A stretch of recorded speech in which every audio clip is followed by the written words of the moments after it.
After discussing the basics of the longitudinal dynamics of a vehicle in the previous video, let's now turn our attention to the acceleration and braking process, and in particular their dynamic limits.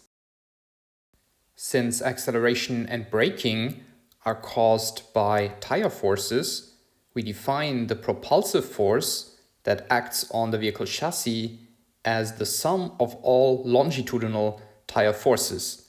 So the tire force in the x direction of the front left tire, that of the front rear tire, that of the rear left tire, and that of the rear right tire.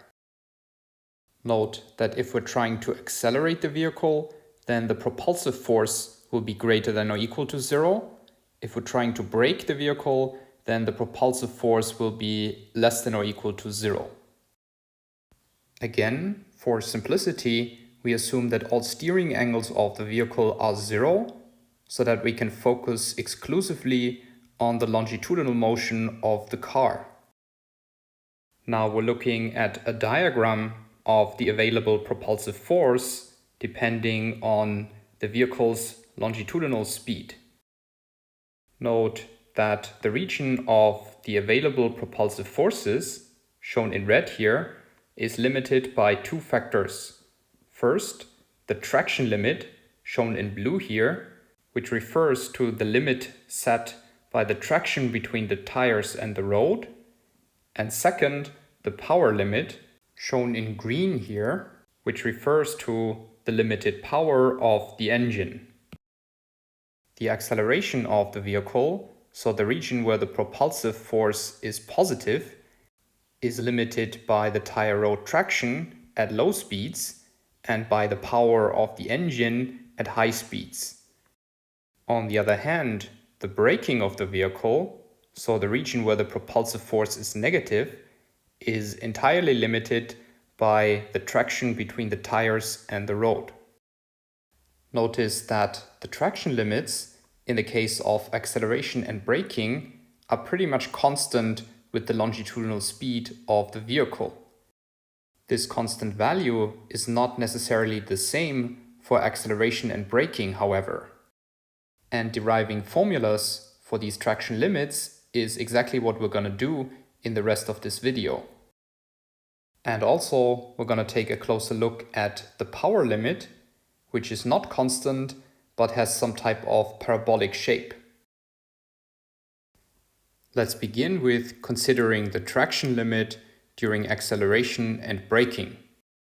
First, let's look at a free body diagram of the vehicle, where now also in the vertical direction, the road has been replaced with the corresponding vertical tire forces. In the longitudinal direction, we have the same forces as in the previous video for the longitudinal dynamics of the vehicle, namely the aerodynamic drag force, the rolling resistance forces, and the tire forces, and of course, the weight of the vehicle. We make the fundamental assumption that the lateral weight distribution of the vehicle is even, meaning the right-hand side of the vehicle is exactly symmetric to the left-hand side, and hence we may consider the vehicle as a bicycle model. In particular, we may introduce a single longitudinal tire force at the front, which is the sum of the tire forces of the front left tire and the front right tire, and the same in the vertical direction. So there's a single vertical tire force at the front, which is the sum of the vertical tire forces at the front left and the front right. And the same thing holds for a single rear wheel. So there's a single longitudinal tire force at the rear wheel and a single vertical tire force at the rear wheel. And the same thing holds, of course, for the rolling resistance forces at the front and the rear tire. The relevant dimensions in this diagram are as follows. By the way, they're not shown in the diagram because it would get too messy. So h refers to the distance between the center of gravity and the ground. L is the wheelbase. LF is the longitudinal distance between the center of gravity and the front wheel, and LR is the longitudinal distance between the center of gravity and the rear wheel. As seen in the video on longitudinal dynamics, a balance of forces in the longitudinal direction of the car yields the following equation. The mass of the car times the longitudinal acceleration equals to the sum of all forces acting in the longitudinal direction of the car. So for one, a fraction of the weight, that corresponds to mg times the sine of lambda, then the aerodynamic drag force, the rolling resistance forces, and the tire forces.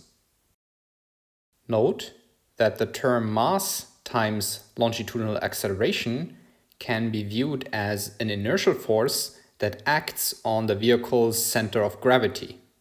So by adding this inertial force to the free body diagram, the vehicle becomes a quasi-static system, and we can derive two balances of moments for this quasi-static system.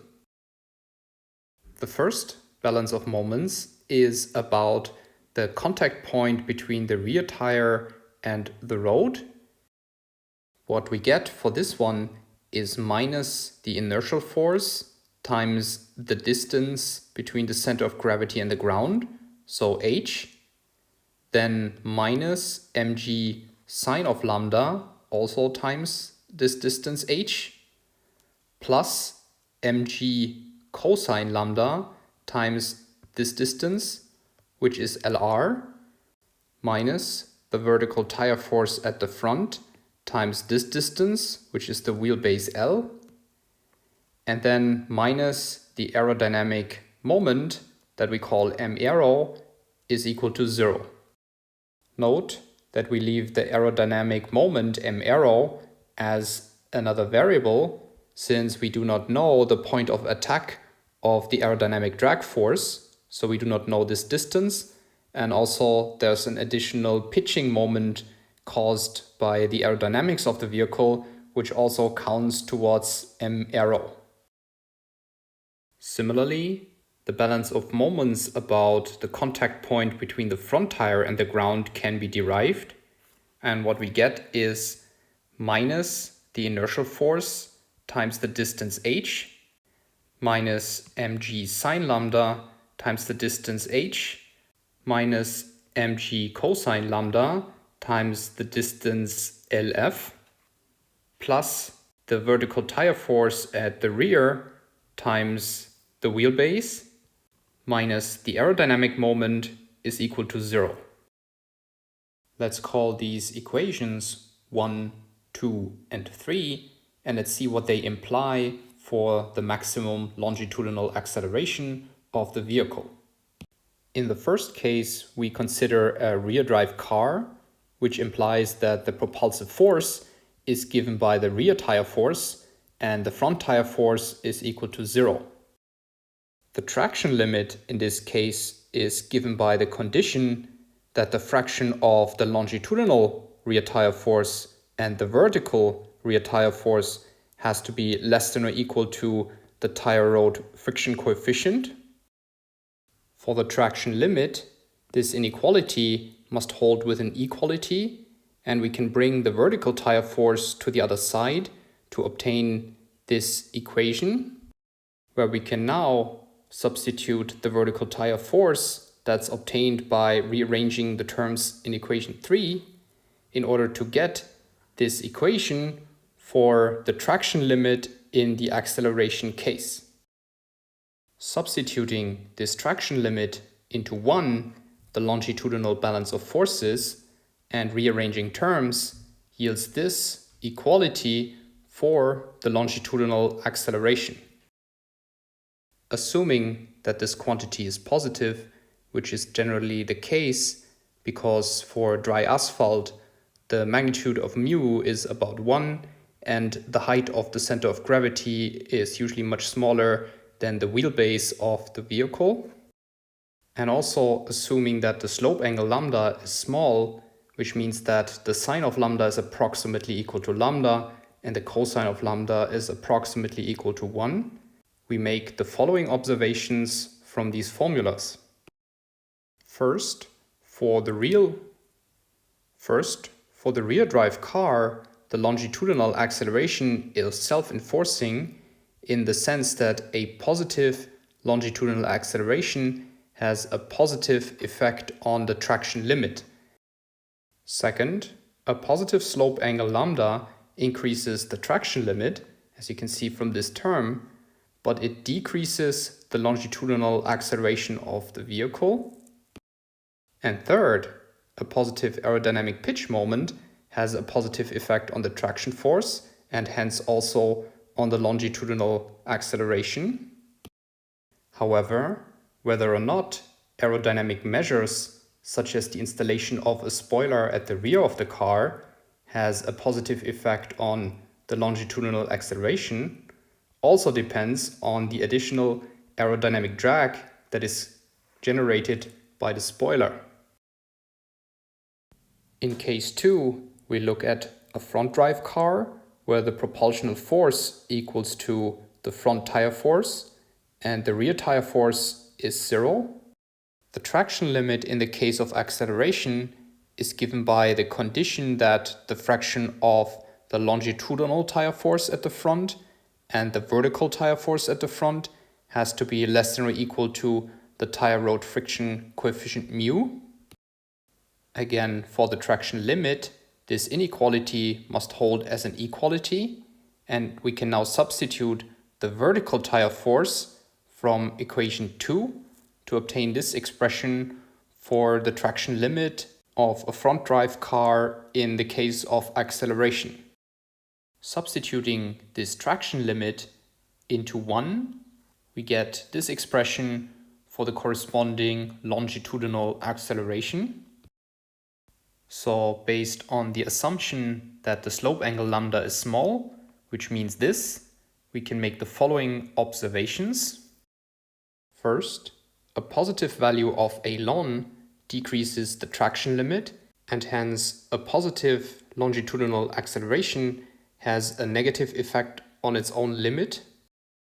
Second, a positive slope angle lambda has a negative effect on the traction limit and of course also on a ln. And third, an aerodynamic moment in the negative pitch direction may actually lead to an increase in the longitudinal acceleration at the traction limit. In case 3, we discuss the acceleration of an all-wheel drive vehicle. In principle, it is just a combination of the front drive and the rear drive vehicle. So for maximum traction, we want that the fractions of the longitudinal and vertical tire forces at the front and the rear are equal to the tire road friction coefficient. So according to our previous results, the optimal engine torque distribution between the front and the rear axle varies with different factors. In particular, with increasing longitudinal acceleration, with increasing slope of the road, and with increasing aerodynamic pitch moment, more torque should be allocated to the rear tires as compared to the static case. In reality, this optimal engine torque distribution that keeps the front tire and the rear tire at its limit of traction is of course not achievable. Another problem is that the tire road friction coefficient is actually unknown, and in particular in cross-country terrain, it may be different for the front and the rear axle. So for real all-wheel drive vehicles, the engine torque is distributed between the front and the rear axle by a central differential according to a fixed ratio that is close to the static weight distribution of the vehicle.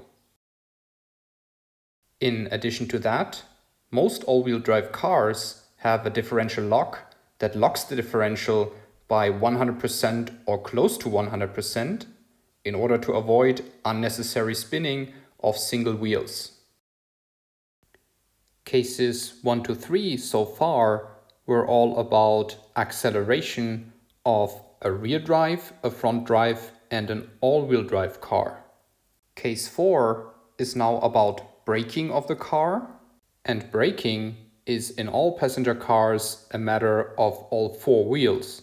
So the propulsive force is given as the sum of the tire force at the front and the rear, which in the case of braking are negative.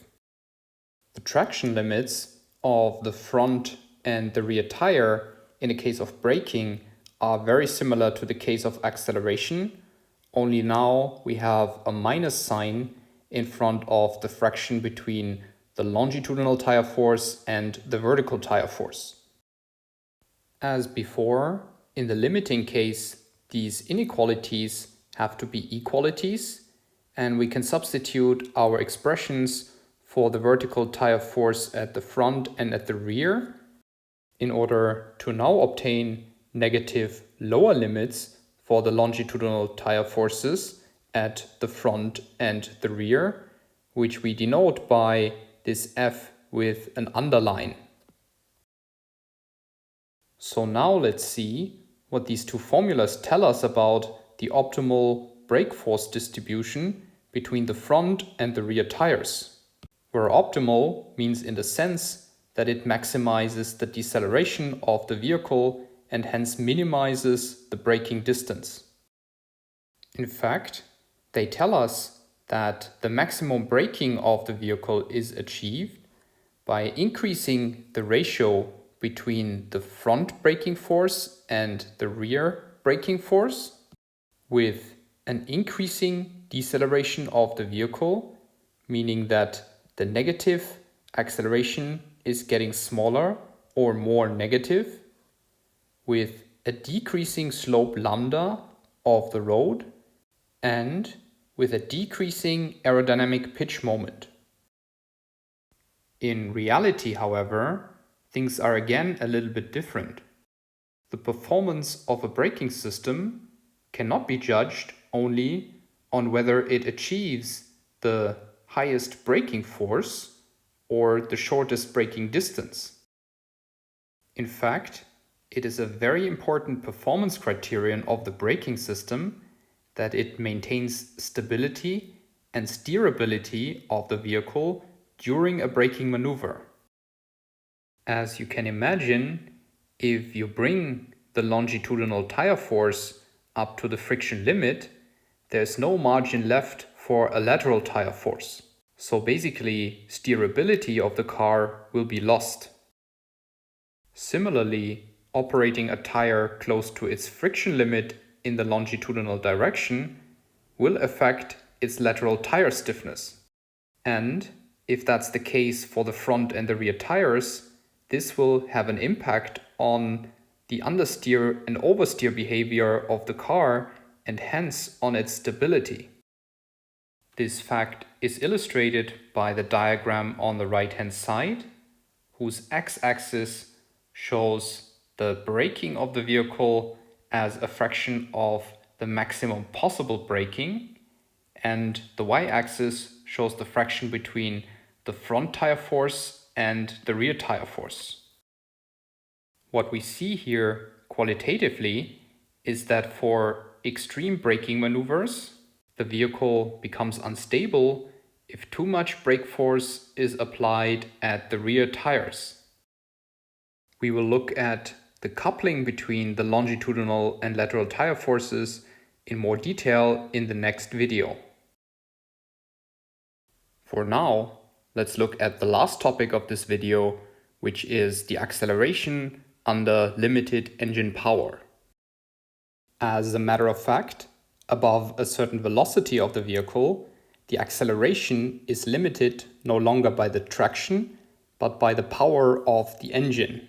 It's a common misconception that also at low velocities, the power of the engine is relevant for the available acceleration.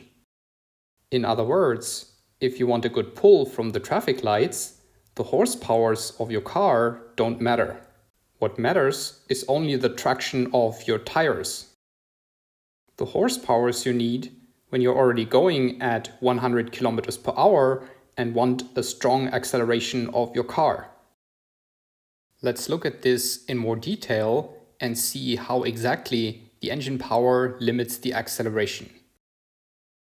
In the following, we make the simplifying assumptions that the clutch/torque converter is locked and that the engine is continuously operated at its power limit.